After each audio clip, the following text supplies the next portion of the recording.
think there's something not quite right with the way Jose's trying to lead this team?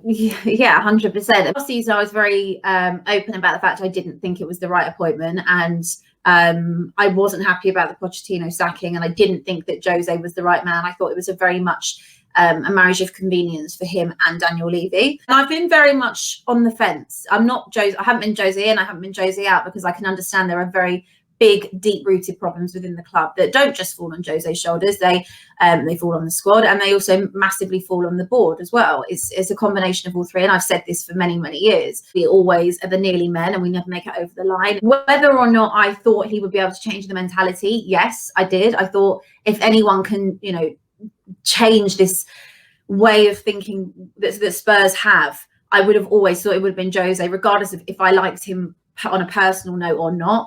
You can't argue with what he'd won in the past. So I thought, okay, if there's a manager you want in a final or big games, it's probably him. But I'm seeing less and less of the Jose that, we've seen 5-10 years ago. And I'm seeing way more of the manager we saw the back end of Chelsea, the second stint, and United. And he came out and he said, I've learnt my lessons and things like that when he joined. And I just don't think he's learned his lessons. Sometimes a leopard just doesn't change its spots. As toxic as the club is, and the issues do outdate Jose. The last game that I was at with fans was the Norwich game, and when Eric Dyer jumped in the crowd, and I just remember the atmosphere was so toxic. If fans would have been in the stadium after what we've all watched the last 3-4 months, I just don't know whether or not he would have been there. I just don't. Imagine being booed off every single week. And I also think that the players can't be held unaccountable. I think that they massively should be held accountable, because fundamentally they are still a lot of the same squad that was there under Pochettino and let him down too. Unfortunately, you can't sack a 25-man squad, 24 if you take Kane out of that. I think to myself, this is probably the last roll of the dice for ENIC before they had to invest players. You think about it, let's bring in a chosen winner to try and take this team that let's not be frank, we're not blind to the idea that these players have been here forever. You said it yourself. They've been here for a very long time, and they should have not necessarily won something by now, but they should have that hunger to win something. And that Zagreb game and that North London derby completely did me in, because they don't need motivation from a manager to play well in those games. And that's the thing that really irritates me. And don't get me wrong, I've probably been not Jose's biggest advocate, but I've sat here and I've thought to myself, that man has done it everywhere. Why can't he do it at Tottenham? And I don't know what you kind of feel like that. Do you feel like it was probably the last roll of the dice from ENIC before they had to start investing in players? I don't think they really care, to be honest with you. I don't think they give a toss as long as they balance the books. And look, we could say that we had a great window in the summer. We did sign good players. Højbjerg's been a good signing. Reguilón's been a good signing. Rodon will most likely be a good signing. Like I said, I've got a lot of potential. I feel there is with him. Gareth Bale, we were all buzzing to see it back. It obviously hasn't worked out. Maybe under a different manager it does work out. Who knows? You can't buy heart. You can't coach having heart in a squad. And you look at those players yesterday, just the last 6 minutes of the game when we conceded the third goal, they're not fighting for it. They're not bothered. They're walking around. There was no urgency. And that's what gets my back up the most, because you're Tottenham Hotspur. Yes, you play for a big club. You haven't won anything. Like you touched on with Zagreb, they turned up at Zagreb thinking the game's won. How many times over the years have we seen Tottenham do that? And it's a mentality thing. It's not caring enough. It's like thinking you're bigger than you are. Too big for your boots, in fact. Don't be disrespectful. Turn up, play the game. That's what you're paid to do. It's your job, and you get a lot of money in order to do it. And if you don't want to be there, if you wish you were somewhere else, you wish you had a different gaffer, whatever. But you're playing for the badge. You're playing for the club, and it just really, really annoys me when I see players putting in the lack of effort. And I think we saw that mostly in the North London derby, which out of all the games to pick to have that attitude in, couldn't have picked a worse one. Said this does also outdate Mourinho. I've seen it happen many a times, over the years. I've been supporting this club for, what am I, 27 now? I've been supporting this club for 23 years. And like loads of us on here have seen us come where we've just, you've expected so much more from Tottenham, and they turn up, and it depends what Tottenham turns up. And that's our fault, because, it's our board's fault, because we've let so many of that squad go stale that they don't even think they're really bothered. They're just sitting there happy to pick up their paycheck. The badge on the front of your shirt is more important than the name on the back. And it's a very famous saying. I think Graham Roberts said it. And it's a very true and famous saying, because as a fan, you love your club, whoever's the manager, whoever's in the squad. While you're there, you're in the Premier League. You had the chance to go fourth. You had the chance to make something out of a season that's been awful, you know, and you could have just done that. And it's just the lack of effort. And it's just got to a point now where it's like, I don't even enjoy watching it. And I'm happy in a way that I'm not there, because imagine going to watch it every week. At least you can turn the telly off when you've had enough. You say, I feel like sometimes I put more passion into the club than half those players running around the pitch. I mean, we've seen it with, I know I've got him behind me, and I have him behind me for banter now because he's just completely annoyed me. But Harry Winks, for example, is more concerned about getting into the England squad. Well, hang on, mate. If you're more concerned about getting in the England squad, actually show your worth on the Tottenham pitch first. What's going on with the players at Tottenham at the moment?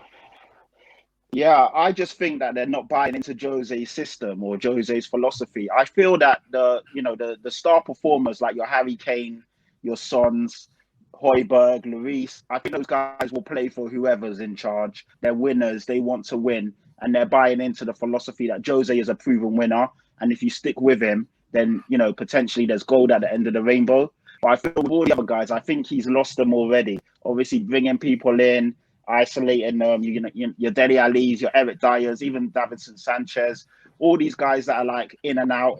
I don't think they really believe in Jose, and they're not really giving it all. I would say Lucas, you could add Lucas to the list of the guys that will run for a brick wall for Jose, because you can see whenever Lucas Moura plays, even if he's not having a good game, he gives us all for the shirt and for the badge. But I just feel that there's a big division in the squad. You can see it. You can see the guys that are for Jose and the ones that aren't. And obviously, to win a game, you need everyone singing from the same hymn sheet. You need everyone pulling together. And I just don't think we have that cohesion at the moment and that unity. And against anyone in the Premier League, if you're not at it and you don't give 100%, you can get beat. West Brom will beat you. Southampton will beat you.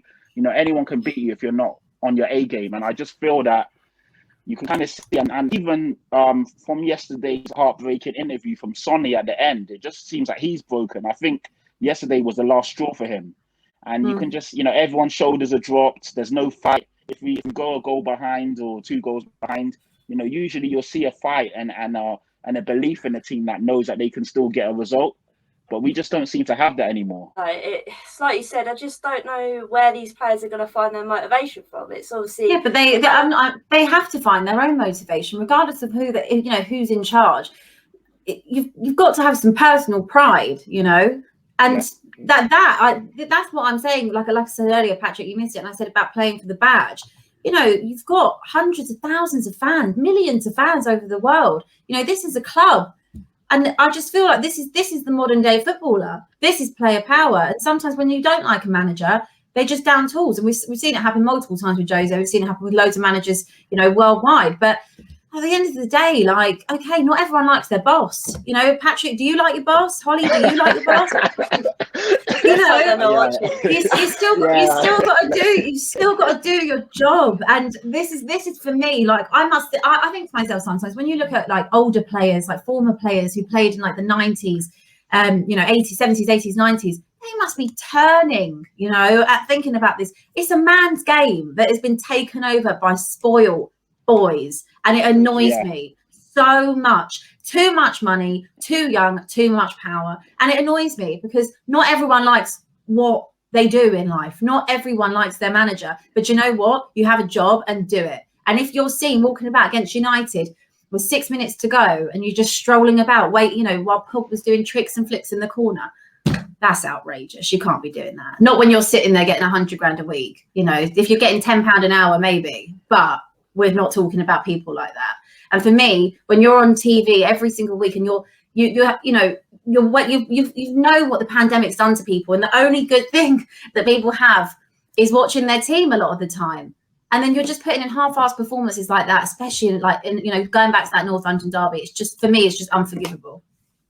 I 100% agree with what you're saying. And I want to touch on Dele Alli because someone's asked about Dele Alli in the chat. Now, for me, Dele Alli's that type of player that you've just described, Abby. The player that will just turn up. He's too young. And I think that he was taken on so young.